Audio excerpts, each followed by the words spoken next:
My name is Dennis Gill with the Americans of Wartime Experience. Today's date is 11 April 2022, and I'm in Arlington, Virginia, speaking with Richard Azzaro. Thank you, Richard, for sitting down and talking to us. If you could just tell us a little bit about yourself, a little bit of background. Where were you born? Where did you grow up? Things like that. Where did you go to school? Okay, I'm originally from Yonkers, New York, born there. Went to school there through grade school, high school, and while I was in high school, before high school, of course, I was in Boy Scouts, very active with Boy Scouts, and then went into high school and then got more involved with things involved in high school. Elected class president my junior year, vice president my senior year. I was the president of we had fraternities back then. It was Sigma Pi, that was the name of that. And then my career ended very quickly in high school because I enlisted when I was 17. I couldn't wait to sign up. Actually, it was 2 days after I graduated, I was taking the oath. What year was this? 1962. And Army, correct? Yes, Army. And why did you join the military? And then why the Army? It's interesting. A couple of things happened along the way. My brother I had a family.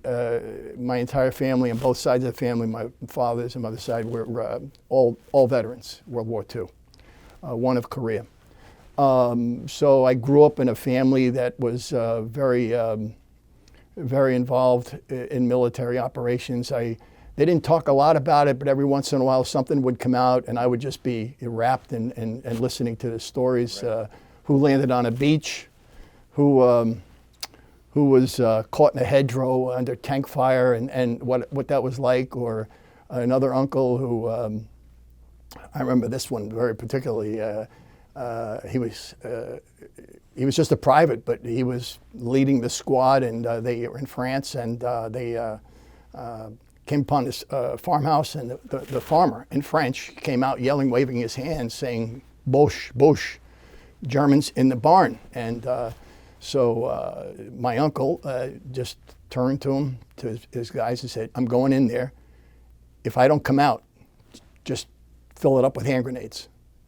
I said, so he went in and he yelled in German to surrender, and he got ready, and he said, down they came, 4 or 5 of them with their hands up, and he was immediately, he was telling us, it was kind of a funny thing. He said, yeah, the captain arrives on the scene and said, "Who did this?" Almost in a challenging, "Who did this?"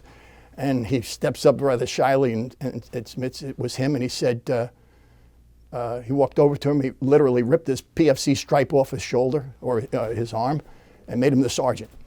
And those kinds of things and stories like that. And then I guess the fateful day was, I was cutting school one day, which was my favorite activity, and I was watching a ceremony. It just turned to ceremony, Memorial Day ceremony at Arlington National Cemetery. And I watched what was happening there, and then went to the Tomb of the Unknown Soldier. And I was riveted in my seat, riveted. And I watched the change, and I had an immediate thought. Just 2 thoughts happened at one same time, simultaneously. My God, would I love to do that. But because of my background, I thought, I could never do that. So that went on, and then, of course, the big one is John F. Kennedy's inaugural speech, and that's when I was captured, when he said, "Ask not what your country can do for you, but what you can do for your country." And I knew I needed to go. I wanted to, and he was very supportive of at that time, the Special Forces. So putting all that together, I wind up at a recruiting office, and I remembered thinking about going to the Marines, but I remembered the Green Berets. So I passed the Marines and went into the Army and said, I really want to talk to you. And when they heard what I was interested in, they said, "Oh no, we need you." He said, because I was 17, I wanted to jump out of planes and Green Beret. And he said, "Oh no, they're looking for you." So that's how that all started. And 2 days after I graduated, I was on my way to Fort Dix. Right. What was that experience like? Fort Dix,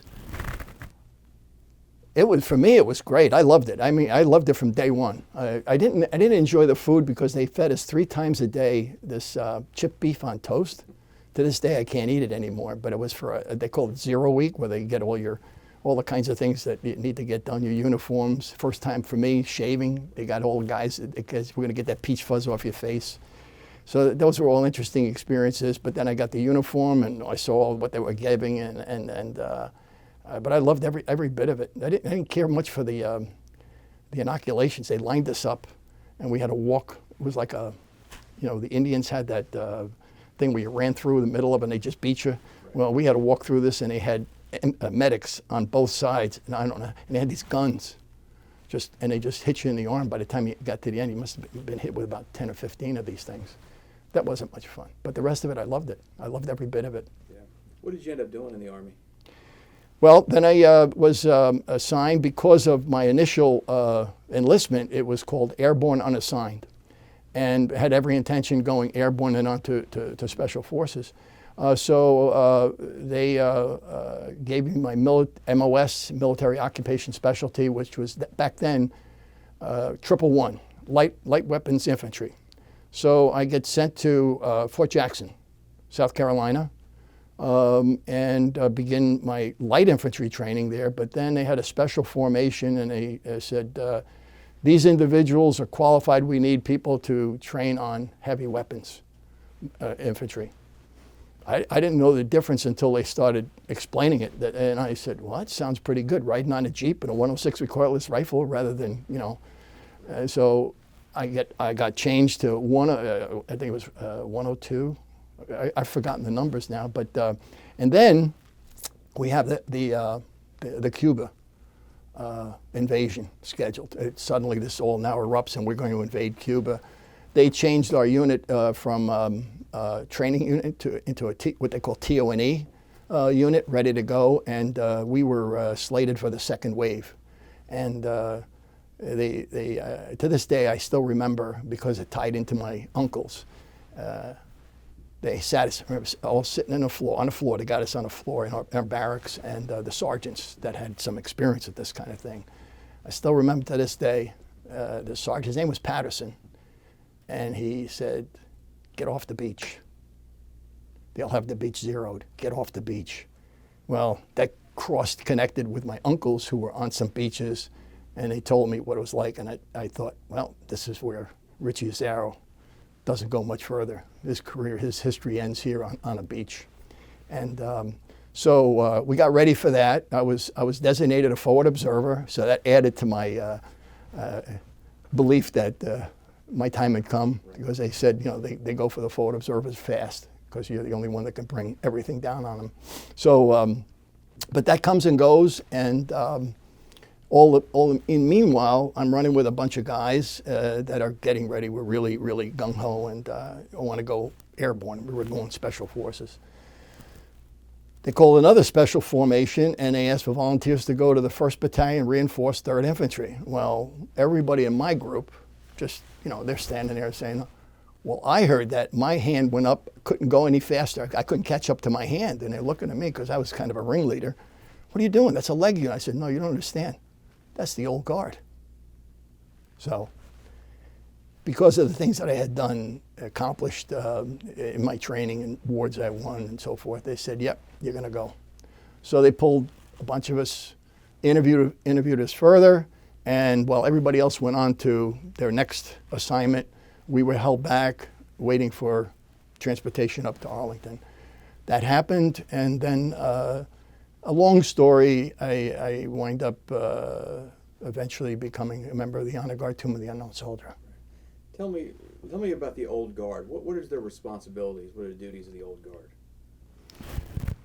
Well, they have several responsibilities. They are a combat unit. This is not, but their primary assignment, if you will, or as they're forward deployed, that would be an expression I think is appropriate, is for the ceremonial functions representing the United States Army. That includes the burials at Arlington National Cemetery.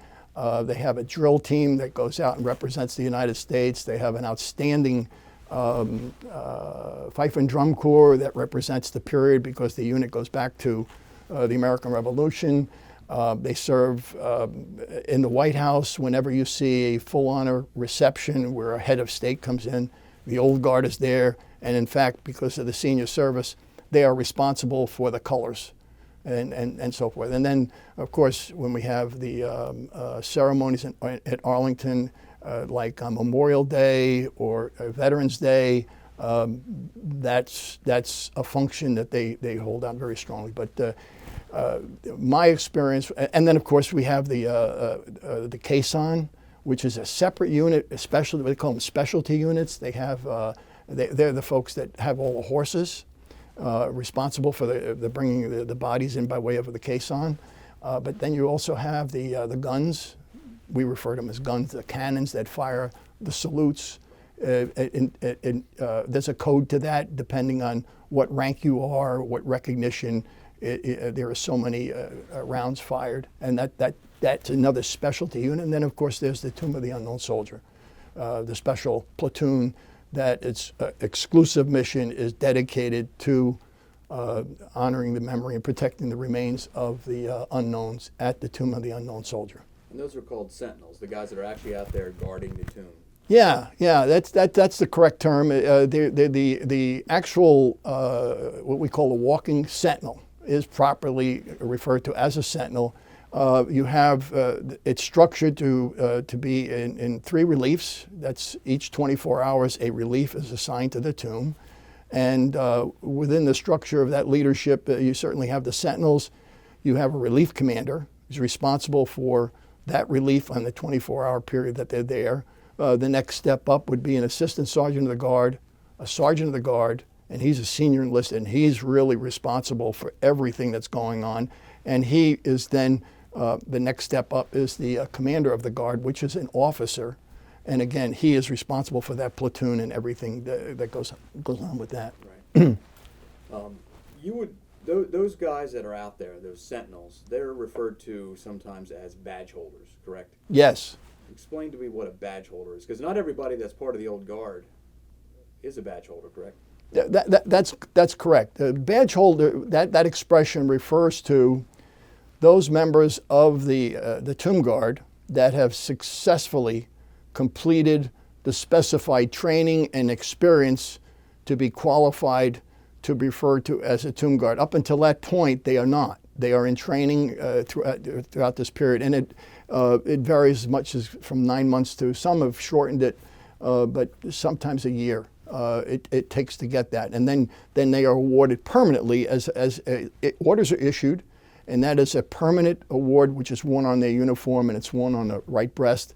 And what I have on is the miniature of that pin of that identification badge. It's called the Tomb Guard Identification Badge. It's an interesting. Your question is good because that badge was not always available. It was not awarded from the very beginning. So we have a very large number of members of the Honor Guard Tomb of the Unknown Soldier who were not issued those orders, and they are not, in a sense, they were not badge holders. But are they tomb guards? In every sense of the word. And so, in fact, we discuss it among ourselves, and I'm at a point in that history of the tomb and this entire history where I share with the younger guys. I say, you need to understand something. Those were my heroes, and they were. These were the guys who established the standards and the perfection that you see today. And for me, to become one of them was everything. To get the nod, say, you're one of us, was everything. So even though they don't have the badge issued to them, they're tomb guards in every sense of the word. And when we say tomb guards, then we're talking something very profound among ourselves. And the question you're asking is tied to the so-called badge board. When you go down to the guard quarters, there is a huge board that records everyone who is, quote unquote, a badge holder. Unfortunately, they didn't pick up these people who came before, so we've had to make special arrangements. But the badge holder, they're given numbers, and I'm number 19. We've talked about that. I've shown you. I'm number 19. And your name's on that board. Oh, yes. Yeah. And wherever you go in your military career, you can wear that badge on your uniform, provided you're in good standing. Yes, yes. You have to. It is one of the few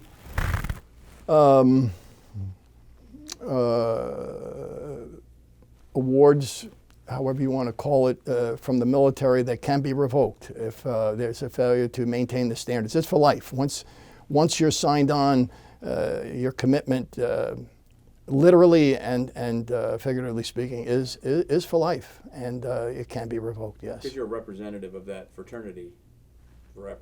Exactly, and it's there's zero failure. Who we serve and why we serve is just too profound for any tolerance of anything but completely being a tomb guard. We know early on it's hard to get there, as it was told to me. I remember the day, and my sergeant of guard said, "Azzaro, it's hard to get here, but it's harder to stay." Yeah. And that stay means for the rest of your life, maintaining these standards. So you get selected. What is the training like? Because not everybody who's selected will eventually make it, correct? Correct. Yeah, the training, it is, I'd like to say this very at the outset, and that is, first of all, this is not combat. There's a difference here. Right. And I can speak with some authority on that one, but the training is difficult, and it's calculated to be difficult. It's calculated to break you. It is calculated to break you in many different ways, and the reason for that is, one, we want to sense out, do you really want to be here? Because some people are drawn to it, and legitimately so. They're drawn to it because it's an elite unit. There's a lot of prestige that goes along with it, but there's a deeper reason to be there, and it may not be immediately available to you as you go through the process, but if you're there for the right reason, we'll bring it out. And so we want that. Then there's the other part. You can't make any mistakes out there, and you're out there by yourself. And daytime, there's no supervision. I mean, there's a supervision in a sense, but you're right there. You are the tip of the spear. Deployed forward, we are the tip of the spear. And at night, again, there's nobody out there. It's you, and we're counting on you to maintain the watch, the way we know how to do it, the way we require it to be done, and it's intense. And so the training is physically demanding because of this. The seasons. The seasons can be pretty tough on you out there, especially the extremes in the heat or the cold. Arlington could be a pretty rough neighborhood. Yeah. And then emotionally, because there are things that happen out there. One of the things we try to explain to the younger guys, look, this training is tough. Trust us though. What's going to happen out on that mat is going to be hard. It's going to be tough. You're going to see things, you're going to hear things that are going to be very, very hard to keep from becoming emotional. In many ways, very, very, very profound expressions of love, mourning, and pride. But you see those kinds of things. Those are very tough to deal with, and we have to keep what we do, the way we do it, constant. We can't change for any emotion at all. So the training is tough, but it's worth it. It's worth it. Right.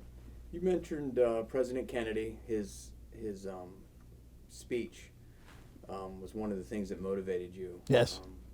You were actually walking a post. Is that what you call it, walking a post? Yeah, that's the expression we use. Where it was my walk. It was I was on the mat. That's another expression. We use on the mat. So you were on the mat when he was assassinated. Yes. Tell us about that day. That's a significant day in American history, and you were at a significant place. Yeah. Yeah. The conversations. Sometimes even to this day, people say, I always remember where I was when it was announced that he was assassinated, and I don't always share it, but I think back and I remember I was on the mat, and it was just another day, and there was some disturbance, and I noticed it, and it was from one of the sentinels that I actually he was going to be my relieving sentinel. He was going to be the guy coming up after me, so I couldn't talk to him. Saying his name was Hillard Jordan, and when we had the change, I came downstairs and I said, "What's going on with Jordan? Because this is really out of keeping with the way we are." And they said they shot the president. At that time, there were so many assassinations in South America. I literally said, "What president? You know, like which one?" Yeah. And they said, "Our president." And I was stunned. I mean, he was my hero. And one of the things that we do and train for is when you get hit with something, you don't show it to anybody, even the other tomb guards. I went back into the catacombs and bawled. I was crying. Yeah, it was a rough day. Yeah. And then it all unfolded that night and everything else. And Washington was like a beehive. I remember being out on the mat and the planes would be coming in, you know, right over the cemetery. I mean, I could see people in the aircraft, but it was just like a beehive, you know, planes coming in. And of course, we immediately went on alert because this was the time that a country would attack, the decapitation of our government. And so we went. That was a rough 24, and then it got even rougher afterwards. Yeah. So President Kennedy is interned at Arlington. Yes. And you were on the mat. Yeah. During his funeral. Yeah, as it turns out, I was on the mat, and it was really an interesting experience. And as I was walking, first of all, there was no one on the plaza, empty. So it was just me. And it started by hearing just pieces, snatches of music, because the wind would catch the music as they were coming over Memorial Bridge. And then finally it was steady, and then there was the drum beat, that constant drum beat of that particular drum beat that they use in the Death March. And as they came into the cemetery, and again, for me, it was really different because he was my hero. This was the man that really made everything for me, got me started. And when they came into the cemetery and it got very loud, everything, the music and so forth, I felt somehow I should stop and present arms. Present arms in a way where you take the rifle, it's a part of the manual of arms, and you salute with the rifle. And I was thinking about that, and I remember being on the south end of the mat. The ends, we know them as north and south end. I was on the south end of the mat when I thought that, and something came over me. This is what I mean about the training. No. He's like anybody else that has served our country. The calling here is higher. You continue. And I didn't break. The closest I came to breaking was as it was continuing on, and the ceremony was developing. They brought in bombers as a final, aerial salute. And they came in low and slow, and these are the big ones. And everything, I mean everything, was just shaking, right? And it was actually shaking my body, my rifle, I was shaking. Well, I kind of triggered my emotions, and I almost broke down crying there. That was, again, the training, just hang in there, and I did. But then when the bombers flew over, again, as I faced to go north, and I changed the rifle from one shoulder to the other, started my count, and the trees were no leaves on them. Air Force One came flying in. I don't know how low this guy came in, but all I can tell you is I saw it through the trees, and he flew right over the gravesite. What an incredible sight that was. So yeah, that was my experience with the Kennedy burial, and then of course later on we had other things happen in the cemetery with the family and so forth. But those are pretty, yeah. What is the hardest part about being on the mat? Is it a mental thing? Is it physical? I mean, you're out there sometimes 2 o'clock in the morning. It's just you and the squirrels. Yeah. What did you say, squirrels? Yeah. No, it's raccoons. Raccoons. Squirrels take a break. They start in the morning. I'll tell you about that. But no. A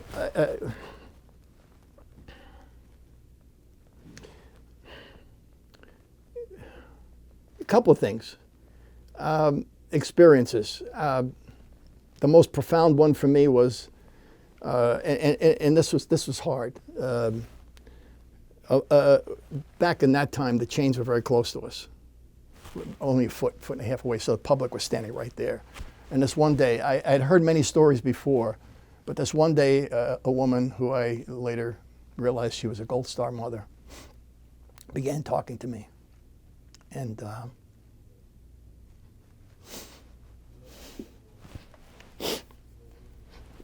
she told me about her son. I don't know what it was, but the way she talked to me was hard. And again, the training, you can't break. I just wanted to grab her, hold her, and cry with her. But you got to keep going. You can still see it. And then she left, and she would wait. She would wait till I came back because I couldn't stop it. And she stopped and come back. She started talking again, and she was just ever so grateful. And then she said, as she left, she said, "Thank you for watching over my baby."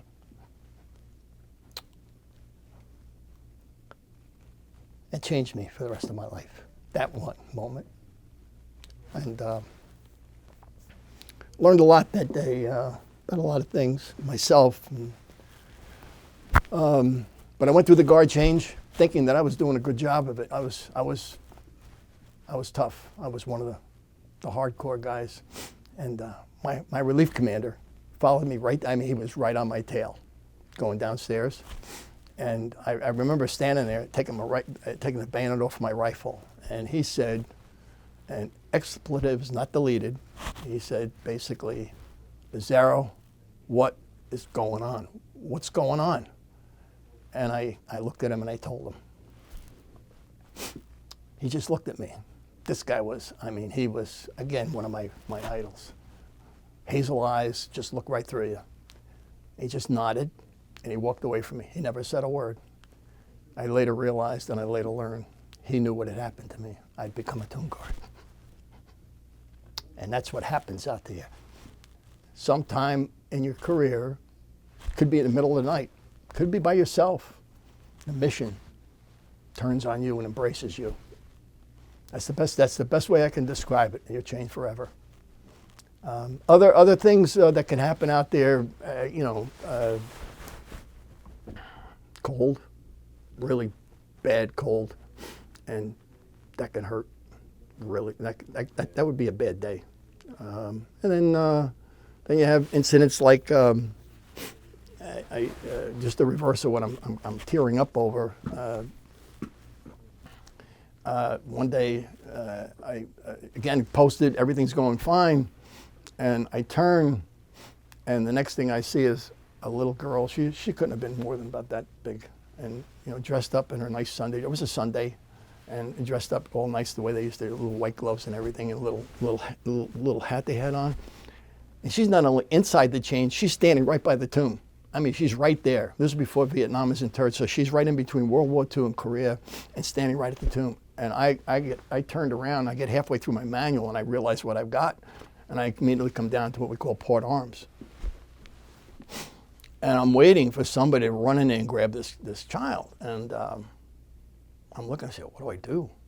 So we had a set thing you'd say. And I went out and said, and I still remember it, he said, parents are requested to keep their children outside of the chains. Well, the plaza was filled, and no movement. Got completely quiet. I'm waiting, and then I hear, and I'm serious, this actually happened. I hear someone say, "He's going to shoot her." I went, oh my God.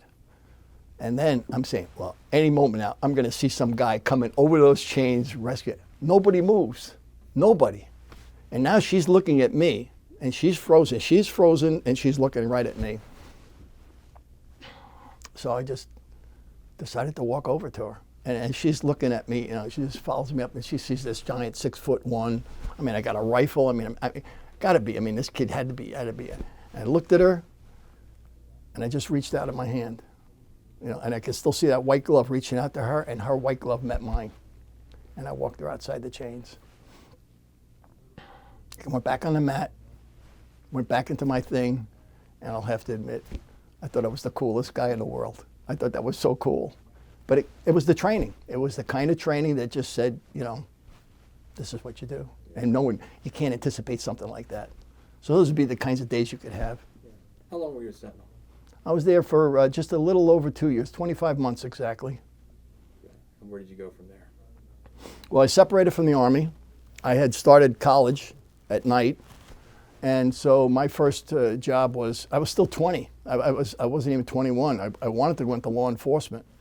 And so I couldn't even apply for that because I was still too young. But I started college immediately and started my road onto going through college. And because of the way things were, that is no money, I finally did turn 21. And police took me on, so I worked my way through college as a police officer in law enforcement. And where'd you work? Oh, I was with the actually two departments. It was Westchester County Parkway Police in New York, and then also with the security office. They called it a security office, which was the police department at my school, which was in Southern Illinois University, in Carbondale, Illinois. But I was in Westchester County, New York. And then when I left undergraduate, I was able to, well, and again, I needed money to pay for, I got accepted to law school, and I knew I was going to, need money, and I still had a little bit of the GI Bill left. That really helped a lot. So I signed on with the U.S. Capitol Police. That only lasted about, about 6 months, and I started law school, and I thought I was going to be able to be slick and do both, and the law school was already there ahead of me, and they said, oh, no, we're going to have classes scheduled so you can't work, because they accepted me full time. So my career with the Capitol Police lasted long enough to be there for it was called the Cambodia Incursion. It was an incredible, the anti-Vietnam demonstration, and they just swarmed Washington, and that was quite an experience. First time I had a hand grenade thrown at me. And it was off a little ways, but I got the concussion. I was put out on the post surrounding a perimeter of the Capitol, and somebody threw a hand grenade. I knew the sound, but I'd never been on the concussion side of it before, and I knew exactly what it was when I heard it go off. And then they had some chatter, and that got kind of exciting there for a little bit. But that was my work through school thing. Right. Your career would cross paths in a way with another president, President Nixon. Yes. The Watergate trial. Yes. You were involved in that as an attorney. Yes. Well, not as an attorney. I was the official title was law clerk. Okay. And it turned out that because of my money situation, I had to take a job, and because of I guess I impressed some people in my first year of law school, they arranged for an interview with then Chief Judge John J. Sirica. And he was looking for a law clerk, and it meant, and the judge and I hit it off very well immediately.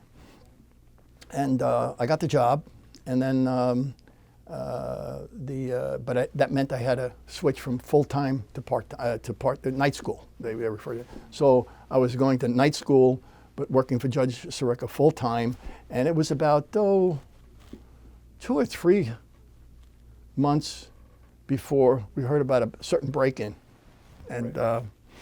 And the rest got very interesting. I got to be involved with the Watergate, yeah, and it was interesting because up until that very short period of time working for the judge, my whole experience had been in the executive branch. So the kinds of people that were caught up in this Watergate were the kinds of people that I had worked with as a police officer, and I did some undercover work, and this was the time of when they assassinated Dr. King, and also the anti-Vietnam. So I knew these types, these FBI types, CIA types, et cetera, et cetera.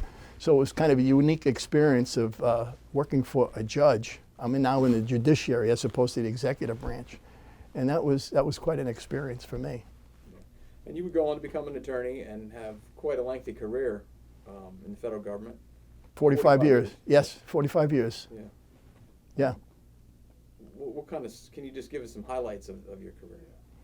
Well, from the judge, I left and signed on with then they were called the Federal Power Commission, then became the Federal Energy Regulatory Commission. That they were responsible for interstate transportation of electricity, gas, oil, etc. And in my particular case, and they go through trials, hearings, investigations, etc. In my case, I gravitated to what was called hydroelectric development. I was a quote-unquote licensing attorney for the development of hydroelectric facilities, non-federal. These were private, but they were in because they were subject to our jurisdiction for various reasons, interstate commerce, etc. So basically, we licensed these huge dams that would generate power, etc. And that I liked that because I was by that time I was really getting drawn into environmental law, and I was always keen on social issues, and this put me right into it because the kinds of things we were involved in. I got involved with Native American rights and you know, a lot of things, but I did a lot of trial work, investigations. Because of my background, they immediately, whenever something would come up, they'd pull me in because I had the investigatory background. I know how to get to the courthouse.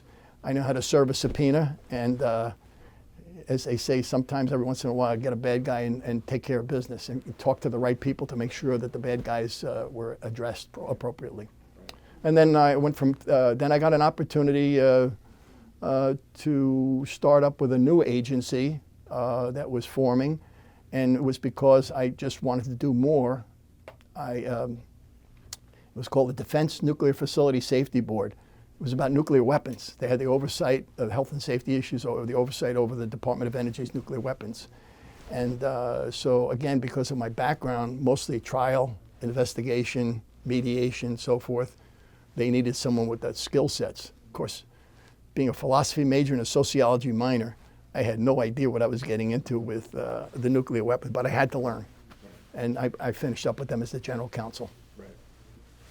Let's fast forward a little bit. Society of the Honor Guard, Tomb of the Unknown Soldier. Yes. You're a founder, one Yes. of the founders of that, and a past president. Yes. What is that organization? That organization is, the membership is made up of all those who have served at the Tomb of the Unknown Soldier as member of the Honor Guard. We do have legacy members where we have, you know, the children of some of the sentinels that have passed on, and we do have a provision for associate members, but generally, and the core of it is those who have served at the Tomb of the Unknown Soldier. That's the organization. Our mission is very simple. That is to continue the mission that we served as Tomb Guards, and to assist the Tomb Guards as best we can. They have ancillary needs that, and we also have our own experiences of, in a case like mine, I needed a mentor. I could have used a mentor, I didn't have one. And so we mentor some of these younger people that want to, you know, what comes after being a Tomb Guard? You know, do I continue in the military? What's out there for me? And we do things like that. And then we involved in a number of initiatives, and the most significant one, well, we helped out with, like, for example, when the first Gulf War occurred, we heard, because we were so close to Arlington Cemetery, that there were a lot of wounded, and the way they were coming off the battlefield, everything had been lost. These young guys and young women were coming into Walter Reed and the Navy Hospital. They had nothing, and the nature of their wounds, they needed sweatsuits. So we jumped in and we, you know, raised money and got them sweatsuits, and we helped out with that until they could catch up with things. The government could catch up with them. So those kinds of things. But then early on, we recognized that the centennial of the Tomb of the Unknown Soldier was approaching. When I say early on, 9 years ago, now it's 10. And we started to focus on that and say, okay, so it's up to us. It's going to be up to us.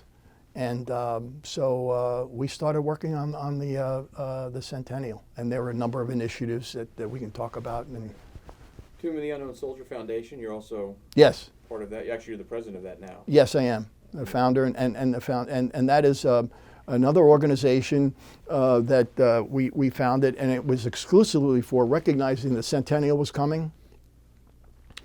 This foundation is exclusively for the purpose of raising money for unfunded, quote unquote, unfunded mandates, so that we knew that we were going to be encouraging activities, suggesting activities, and that there would be people or organizations that probably could use money to launch or to help their community or their organization respond to the centennial in a way they wanted to.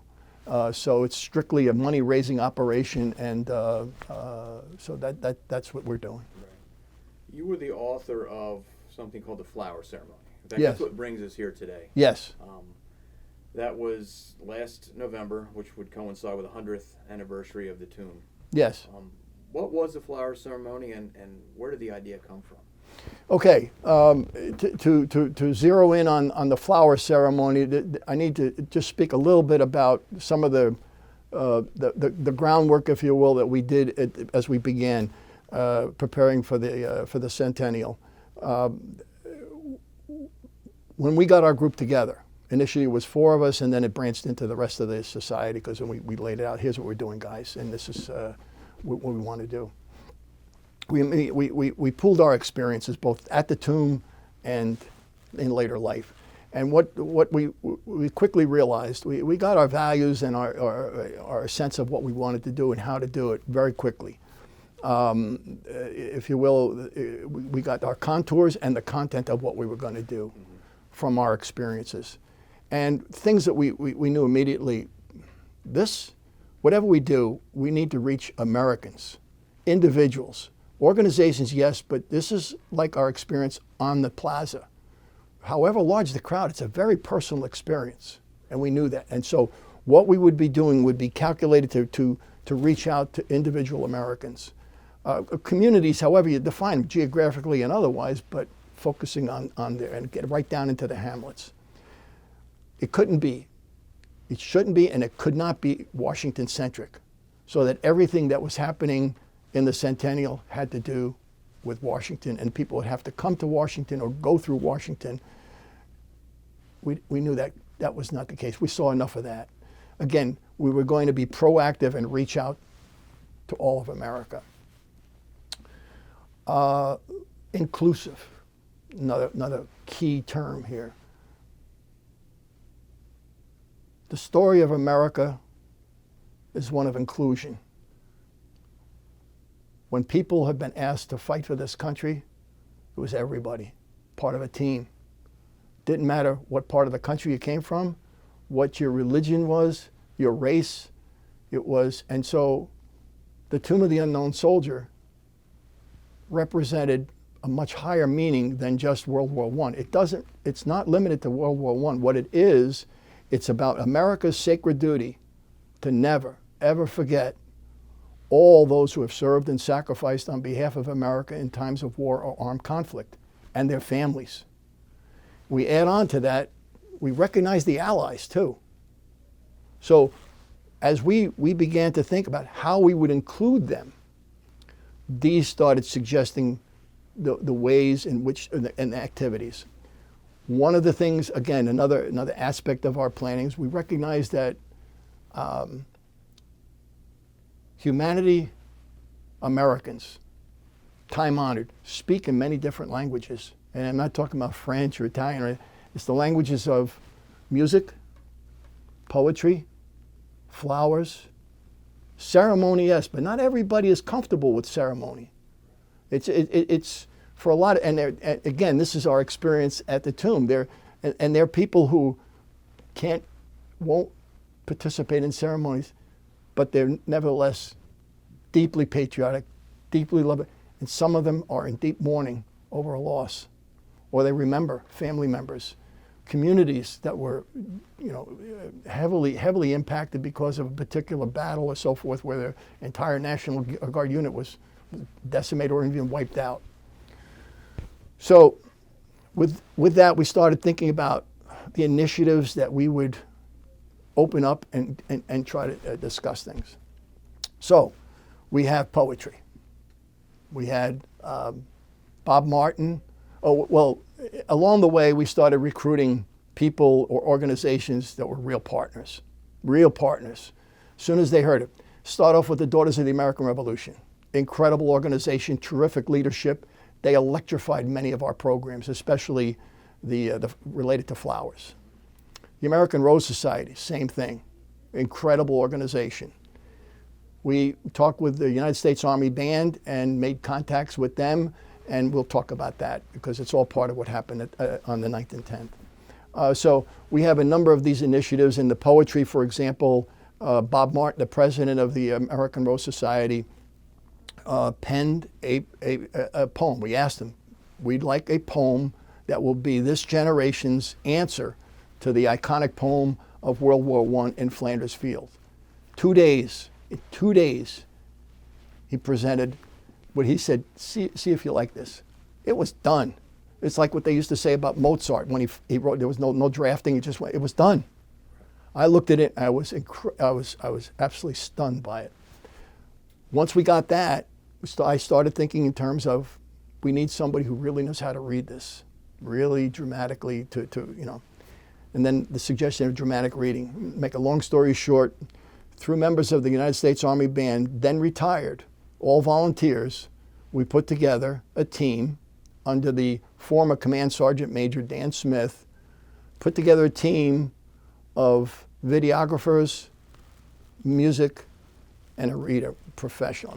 And it's now captured. We have Gary Sinise volunteered, donated his time, his image, and we have a document that we make available throughout the country, and it's being very well received. It's called In Arlington, and you can find it on YouTube, but it's an incredible piece of visuals with video and also stills. But the background music, getting into the music, is this original piece that was written by Sarah Corey, Staff Sergeant Sarah Corey. She's also a PhD, TUSAB, United States Army Band, and that's the background music. And then we have a reader, and it's just absolutely just stunning. What a beautiful piece, and very well received. So we did that, and that's going forward. Then we did with the flowers, the Never Forget Garden, and what's important there is the language of flowers. I did the research on that and identified flowers that had historical significance or associated with a battle or a person, et cetera, et cetera. And we made that available. And that's significant because it leads into what happened in the planning of the flower ceremony. So those are the kinds of things. And then we thought about what else could be done in a way to really involve Americans in a very poignant way. It was happening. We saw it happening throughout the country, but there was something. And so I began to think in terms of, again, drawing on my experience, but it did a lot of research. The Centennial triggered a lot of research. We got into things that we kind of knew about, but not like we know now. And so we drew upon the fact that the flowers have always been an important thing. The wreath layings, we know that. We see how people act. I had some other experiences and developed into a ceremony, taking it out of the South, in funerals. People are invited to place a flower. They bring a flower. It's part of the funereal rite and allows closure and expression, a statement, if you will. And I drew upon that, saying an individual flower, not a wreath. Then I've recalled my experiences with the funerals of heads of state at the Capitol. And going back to World War I, in all of these moments in time in our country's history, the public was allowed to participate individually.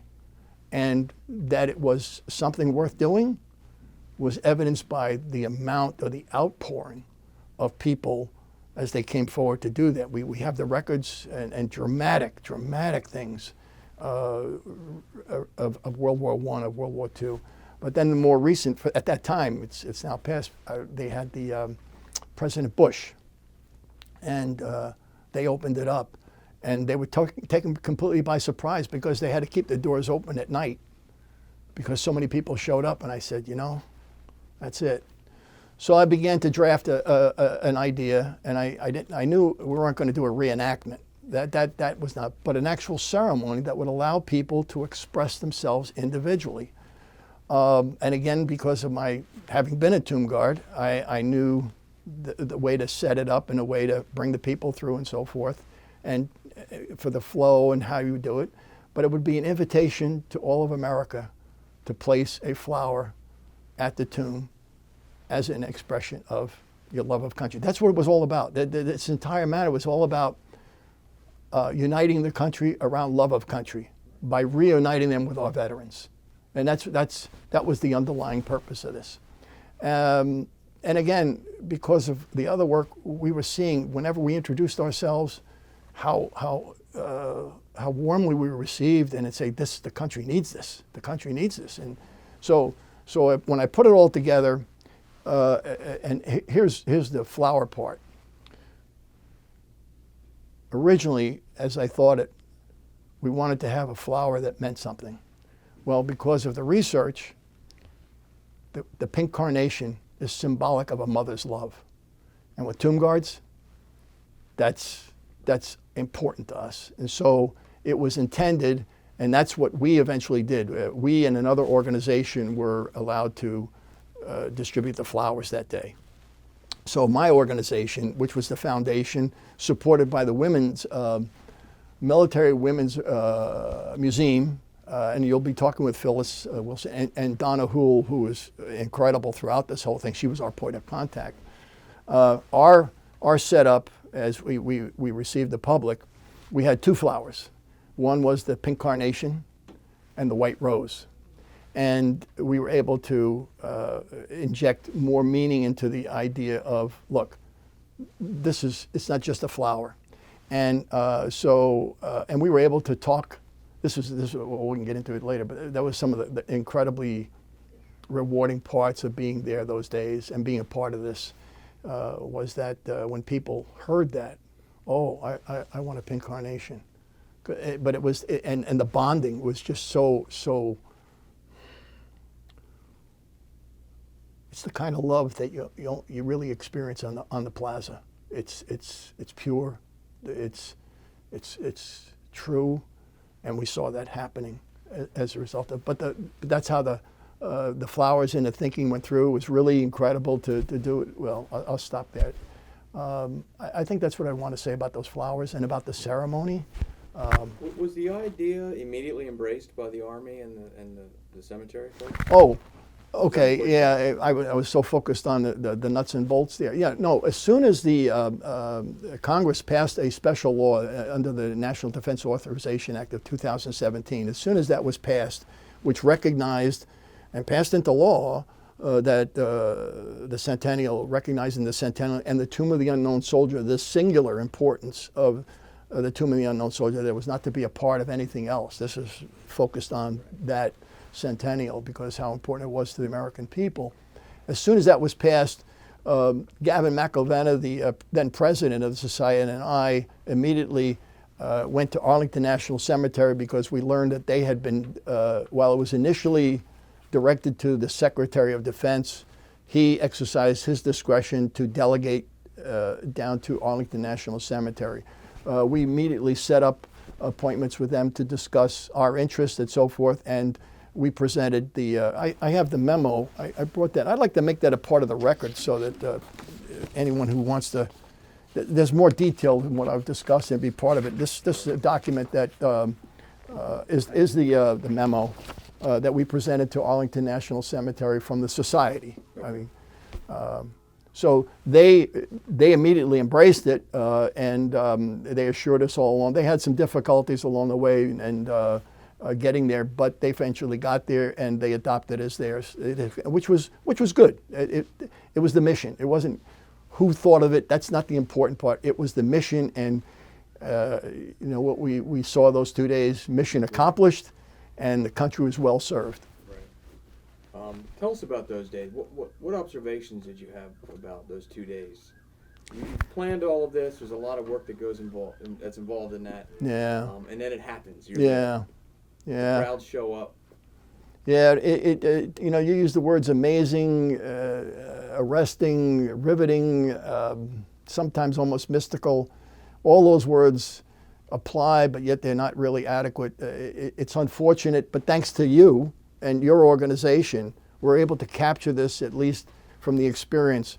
But it is one of those, it's unfortunate that all of America couldn't have been there to see this, to participate, but it's just to witness it because it was a moment in time. But we're going to be able, thanks to you folks, we're going to be able to capture this and share it. But for me, it was, several things happening at once. I'm a former tomb guard.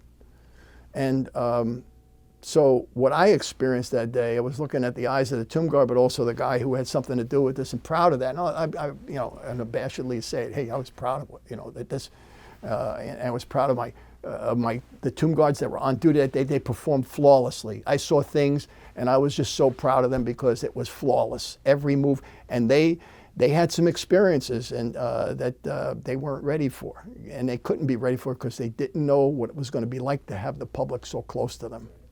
And that, in fact, I'll take a moment to what triggered this entire initiative of us thinking about getting this captured by oral history and then coming to you was, I think it was on the first night we were at our reunion, and 2 of the currently serving sentinels came over to me because they knew my background, and they got very emotional. And they told me what it was like. And I listened to them, and they tears. People think we're pretty hard and tough guys, but we cry. And I was listening to this young man, and his relief commander was standing there. He's just taking it all, and he said, I never saw anything like that. He said people were praying. They were, expressing emotion. He said sometimes it wasn't what they didn't, it's what they didn't say, but the look on their faces. And the veterans, the wounded guys that came, when I say wounded, I'm talking about no legs, all the way up. I mean, all that kind of, and these sentinels were taking all that in. And it was, and I resonated with that because what I told you about the mother incident with me, I said, I know. And I said, something? We've got to do something about this. What we're doing today is that something. So I'm looking at all that. I'm so proud of these people. And then it was really cool for me, and I'll use the word cool because for the 2 years, 25 months that I was there, I experienced it, but I could never go outside the chains and talk to people. Every once in a while, something would happen, and I would get to meet people, the code talkers of the South. I met those people. I met the entire delegation from Saint-Mariglis in France, the people who were there when the airborne jumped in on D-Day. And I met those people. I met guys that were on the different beaches, and they would talk to us and thank us, kids, thank us for what we were doing. So I had those experiences, but the everyday experiences of you couldn't do that because we were doing our thing. We had to go downstairs, get ready for the next walk, etc. Well, I had 2 days of where I could do nothing but talk to people. And it started with meeting with the family of Chief Plentycoo, and having the Crow Nation people, Crow Nation, and they were there for the ceremony. They had their honor guard there, but not their entire tribe, but a lot of them, and some of them were direct descendants. And that morning, that first morning, I had the privilege, and for me, it was just so incredible. They were trying to find their way around, and I walked over, introduced myself. I mean, it was pretty obvious who they were. And they said, well, we're descendants of Chief Plentycoo. I said, come here. I want to show you something. I took them right over to the spot where the chief stood during the ceremony. And that was so important to them. And I felt, wow, that opportunity was given to me to do that. And that went on throughout the day. I was able to walk the line, talk to people. Every once in a while, I spot a veteran. Maybe some of them couldn't hide what was missing. Some of them were trying to hide. And I had the pleasure of saying, come with me. And they saw I'm in a suit. I got some badges on it. This guy must know something. So I said, come with me. And I get his family, walk him up to the head of the line. Everybody, the tomb guards knew me and they knew what was going on. And people just let these folks go ahead. And a couple of times I escorted a couple of them right up to the tomb. And that was huge for me. That was really, that was great. But you saw And everybody, I think anyone you talk to, you could see there was a unifying effect. People were glad to be there, be Americans, and ever so grateful. You know, look, I'm trained. I know how to talk to people. When I talk to people, I'm really talking to the people around them. So I would spot different people that had white roses. I said, you know, something like, I said, can I tell you a little bit about the white rose? And I'd look at it and say, oh, and other people would come around, and I would be able to talk to a group of people and explaining to them why the white rose was so important, because those were the flowers that we used during the selection of the World War I unknown. The sergeant that was tasked with picking the unknown soldier there in France, at the last minute he was given a bouquet of white roses and instructed, when you make your selection, place this white rose on the coffin. Well, those white roses remained on that coffin, and we have, this is part of our documentation, all the way through, and are buried with the unknown. And I explain it to the people, and they're just ever so grateful. And some people say, well, where can I get, they put their one flower down, and say, can I get it? Yeah, I said, well, yeah. Or we explain to them, I'd see people with the carnation by accident. I said, can I tell you about that? Or when they come up, I said, well, here's why. There was another organization that had roses, and I forgot the name of their organization right now, but they were terrific. They responded, and we were on both sides of the pathway, and people would just line up, and we were able to talk and help them. They were listening to us talk about what was going on, and that helped them be more active and participate in the ceremony in a substantive way. Was there anything that surprised you? Any people that you saw, the way they acted? Was there anything that, either good or bad? Frankly, no. And that's because when you serve at the tomb, you understand what the tomb means, and you understand the impact it has on people. And we saw that. I saw it again and again. It has a unifying effect. It fosters a national identity. Sometimes people, especially the young kids, they see it, they're participating, and you can see they're stunned. And it just, what's needed next is someone to say, I understand. Let me tell you what's just happened. And you explain to them who they are and how it relates to them, that they're part of this. And you explain to them it's about being an American. And that happened from the day, from before first light till it got dark. And for me, there was no surprises. It was just a confirmation of this was a good thing. I'm so proud of being a part of it, and I'm proud of being American. Yeah. Did the flower ceremony serve its purpose in your eyes? Oh, it did. I think it did. We have a lot of feedback from different organizations, different people, and the answers are the same. And in fact, people said, can we do this again? And I understand Arlington National Cemetery has elected to do it again, and I understand it's going to be on an annual basis. We're not participating in that. I'm not that saying no. Just we're not a part of that as yet. But oh no, yes, absolutely the case. Yeah. Let me ask you about that. Doing it again. I've interviewed several people, and I always ask that question. If you were in charge, would you do it again? And if so, how often? And almost everybody said they would like to see it done again, but not annually, because it might take away from how special that day was.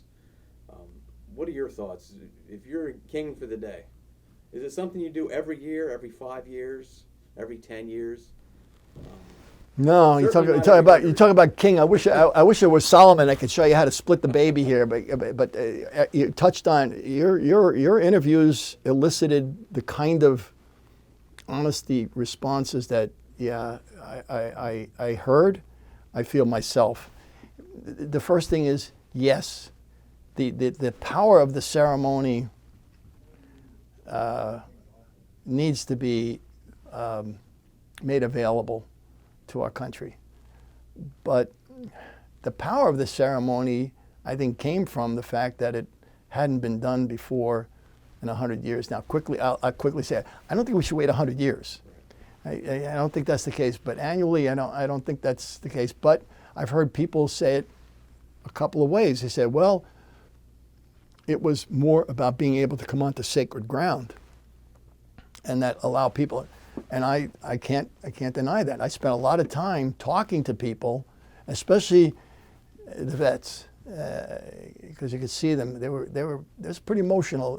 A lot of emotion there, and I'm Mr. Weepy, so it was amazing for me. I was able to hold it. I watched them, and I would explain to them, look, I know you're a tough guy. I know you've seen a lot. But when you get up to this point, things are going to start happening very fast. There's going to be a data overload. Slow it down. Go in there, slowing it down, because you're going to be, next thing you're going to be on the other side and say, what just happened? So it was had a powerful impact. But I don't think annually, I'm having trouble with that one. I am more sooner than 100 years, but I am having trouble. But I'd like to listen to the full explanation of why it's believed, and then maybe yes, but then it's a question of, well, how do you make it successful? And what I mean by making it successful, it's all about the people. How do you reach out to America and say, we're going to open this up again, because I know a lot of you couldn't come before, or you want to come again. So how they do it, I think but I've not been in on that discussion.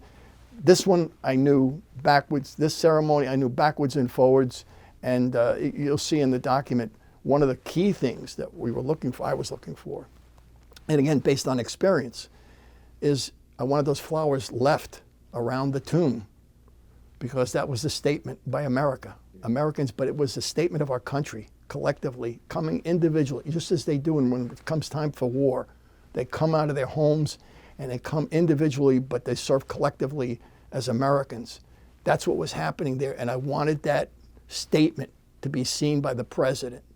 And that was absolutely critical, a critical element of all this. And that was drawn from my experience as a young sentinel.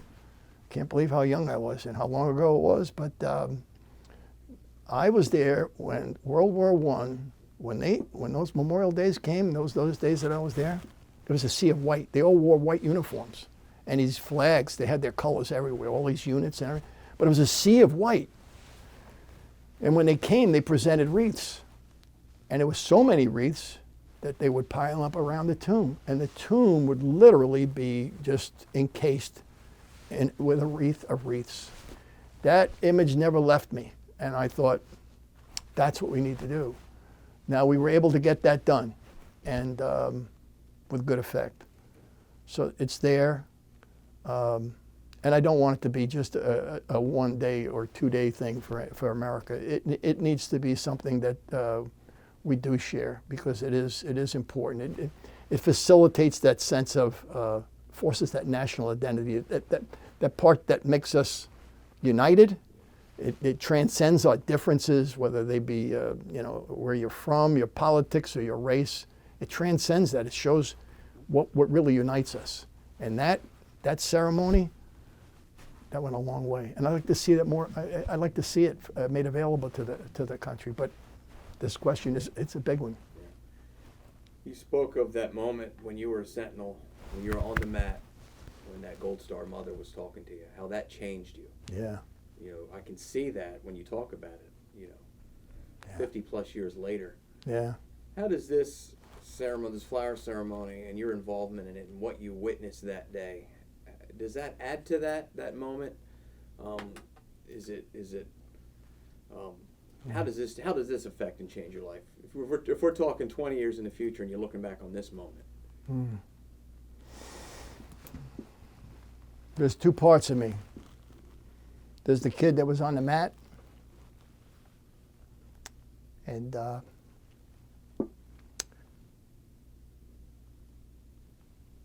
it allowed me to say, I kept my promise. I wouldn't fail you. The other part of it is, I want these young people who did serve that day, I wanted them to get the full experience so that they can have with them what I had. throughout my life, because virtually everything I've done personally or professionally was informed by my service at the tomb. And that moment, yeah, that had as a police officer, you can appreciate when I dealt with people as a police officer, there was things I knew about them that they didn't know, even about themselves. And whenever I dealt with them, and it was some pretty, as these Chinese say, some interesting times in the 60s, even they wondered what it was that allowed me to go in and talk to them. And I knew something about them. They were Americans. And some people managed to persuade me otherwise, but most of the time, it was that background that I had, that experience that I had, that I was able to do a better job for my community, for my department, for me, for the victims that I was taking care of. Is there anything that you'd like to talk about that we haven't touched? Any subjects? No, I think you covered it very well. I really want to. I'll take this opportunity to thank your organization, the American. It's the Americans of Wartime Experience. Yeah, I'm getting the line of wartime experience. Your response to our ask for help in this matter is just it's part of the fabric. It's inspiring because that the work you're doing is just so critical and for America, but that you would work with us to bring this story forward and capture it, make sure that it's not lost, become just oral tradition. And you particularly, your team and the professionalism and the way you've worked with our people, and you've had to talk to everybody. You've given up a lot of your time. I can never thank you enough personally, or for my society. I can't thank you enough. And I think we've performed a good service for our country, and I thank you. Yeah, you know, when our target is generally combat vets. You know, that's what we talk about, or that's who we talk to, and civilians that have a story to tell that it's combat related. You know, September 11th, first responders, things like that. Yes. This is generally outside of what we normally do. Our tagline, and it may be cliche, but I think it's a little more than that, is to honor, educate, and inspire. That's what we're here to do. And how we do that is to record these stories and preserve them for history so that we can honor the veteran, educate the current generation, and inspire future generations. And I think that this is a great way to do that because even though these aren't combat stories, that the Tomb of the Unknown Soldier serves to represent all veterans. Yes. And I think 100 plus years later, it's still relevant. So these interviews actually serve to accomplish our mission. It may not be combat stories, but we're still honoring, educating, and inspiring. So I thank you for the opportunity to be able to do this. I think it's important. Like you said, that flower ceremony was very important. It's important to document the experiences. Continue to honor, educate, and inspire into the future. Exactly. So thank you very much for letting us do this. Thank you for sitting down and telling your side of it and give it your experiences.